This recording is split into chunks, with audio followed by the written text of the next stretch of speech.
നമുക്കറിയാം, നമുക്ക് ഒന്നുകിൽ അള്ളാഹു തആല നൽകുന്ന സന്താനങ്ങൾ, അതുപോലെ തന്നെ സമ്പത്തുകൾ, എന്ത് തന്നെയായാലും ഒന്നുകിൽ നമുക്കത് അള്ളാഹുവിൻ്റെ പക്കൽ നിന്നുള്ളതായ അനുഗ്രഹമായിരിക്കും, അല്ലെങ്കിൽ നമുക്കൊരു പരീക്ഷണമായിരിക്കും.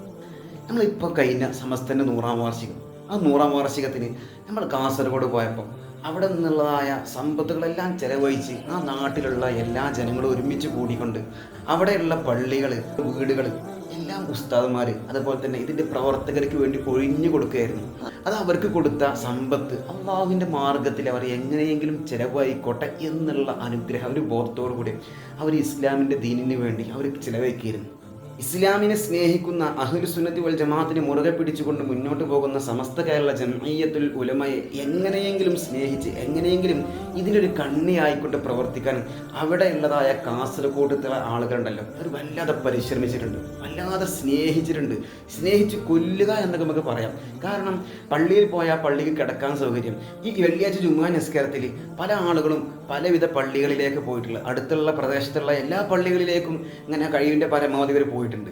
അങ്ങനെ ആ പോയ സന്ദർഭത്തിൽ അവർക്ക് ഈ പോയ ആളുകൾക്ക് പ്രയാസമില്ലാതിരിക്കാൻ ആ നാട്ടുകാരായ ഈ കാസർഗോഡിൻ്റെ ആളുകൾ, കുനിയയുടെ ആളുകൾ അവിടെ എന്ത് ചെയ്തു, അവർക്ക് വേണ്ട ഫ്രൂട്ടികൾ, അതുപോലെ തന്നെ അവർക്ക് വേണ്ട വെള്ളങ്ങൾ, അങ്ങനെയുള്ളതായ കാര്യങ്ങളൊക്കെ ഫ്രീ ആയിക്കൊണ്ട് അവരിങ്ങനെ ചെയ്ത് കൊടുക്കുകയായിരുന്നു.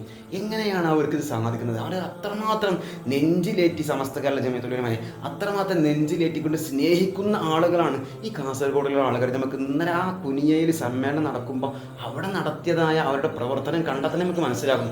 മാത്രമല്ല, സുബഹി നിസ്കാരത്തിൻ്റെ പള്ളിയിൽ പോയാൽ ആ പള്ളിയിലുള്ളതായ ആളുകൾ, ആ നാട്ടിലുള്ള ആളുകൾ, അവിടുത്തെ മഹല്ല് കമ്മിറ്റിക്കാരെ ഒരുമിച്ച് കൂടിക്കൊണ്ട് അവർക്ക് വേണ്ട സൗകര്യങ്ങൾ, അഥവാ രാവിലത്തെ ചായൻ്റെ കടി ഫ്രീ ആയിട്ട് അൺലിമിറ്റഡ് ആയിട്ട് കൊണ്ട് കൊടുത്തുകൊണ്ടിരിക്കുകയാണ്. അതിൻ്റെ ഇടയ്ക്ക് ആൾക്കാർ പറയുന്നുണ്ട്, ഇത് വീഡിയോ ഒന്നും എടുക്കണ്ട, ഞങ്ങൾ വീഡിയോയ്ക്ക് വേണ്ടിയല്ല ചെയ്യുന്നത്, ഞങ്ങളിതൊരു സേവനത്തിന് വേണ്ടി മാത്രമാണ് ചെയ്യുന്നതെന്ന്. ഇത്രമാത്രം സ്നേഹിച്ചുകൊണ്ട് ജനലക്ഷങ്ങളുടെ മനസ്സിൽ ഇടം പിടിക്കാൻ കാസർഗോഡുള്ള ആളുകൾക്ക്, കുനിയയിലുള്ള ആളുകൾക്ക് സാധിച്ചു എന്നാണ് എനിക്ക് പറയാനുള്ളത്. അതുപോലെ തന്നെ മറ്റൊരു കാര്യം എടുത്തു പറയാതിരിക്കാൻ വയ്യ. നമുക്കറിയാം, ആ കുനിയയിലുള്ളതായ ബഹുമാനപ്പെട്ട ഇബ്രാഹിം ഹാജി, ബഹുമാനപ്പെട്ടവരെ അവിടെയുള്ളതായ ഭക്ഷണത്തിന് വേണ്ടി സൗകര്യങ്ങൾ ചെയ്തു തന്നിട്ടുണ്ട്. അതുപോലെ തന്നെ ബഹുമാനപ്പെട്ട ജിഫ്രി മുത്തുക്കോയത്തങ്ങൾ പ്രഖ്യാപിച്ചൊരു പ്രഖ്യാപനമുണ്ട് അവസാനത്തെ സമ്മേളനത്തിൽ. 45 ഏക്കർ ഇബ്രാഹിം ഹാജി സ്നെക്കി എന്ന് പറയുന്ന SNEC നാഷണൽ ഇന്ത്യ ഒട്ടാകെ നടത്തുന്ന ഒരു വലിയൊരു പ്രസ്ഥാനം, ആ പ്രസ്ഥാനത്തിന് വേണ്ടി 45 ഏക്കർ അദ്ദേഹം വെറുതെ സംഭാവന ചെയ്യുകയായിരുന്നു. അതുപോലെ തന്നെ സമ്പത്ത് കൊണ്ട് മറ്റൊരു രീതിയിൽ അനുഗ്രഹിച്ച മറ്റൊരു വ്യക്തിയാണ് യൂസുഫ് അലി സാഹിബ്. 1.5 കോടിയുടെ പള്ളി അദ്ദേഹം സ്വന്തമായിക്കൊണ്ട് നിർമ്മിച്ച് നൽകാമെന്ന് അദ്ദേഹം സ്വന്തമായിക്കൊണ്ട് വാഗ്ദാനം ചെയ്തു. അത് ഞാൻ തന്നെ എടുത്തോളാമെന്ന് പറഞ്ഞു.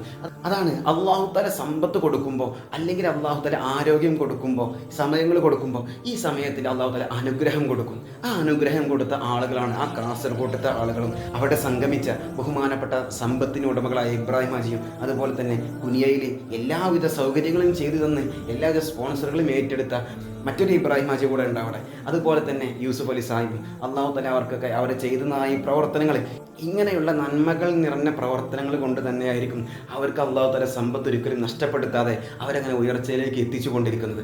അള്ളാഹു റബ്ബ് സുബ്ഹാനഹു വ തആല സഹായിച്ച എല്ലാവർക്കും അർഹമായ പ്രതിഫലം നൽകട്ടെ. അസ്സലാമു അലൈക്കും വറഹ്മത്തുള്ളാഹി വബറകാതുഹു.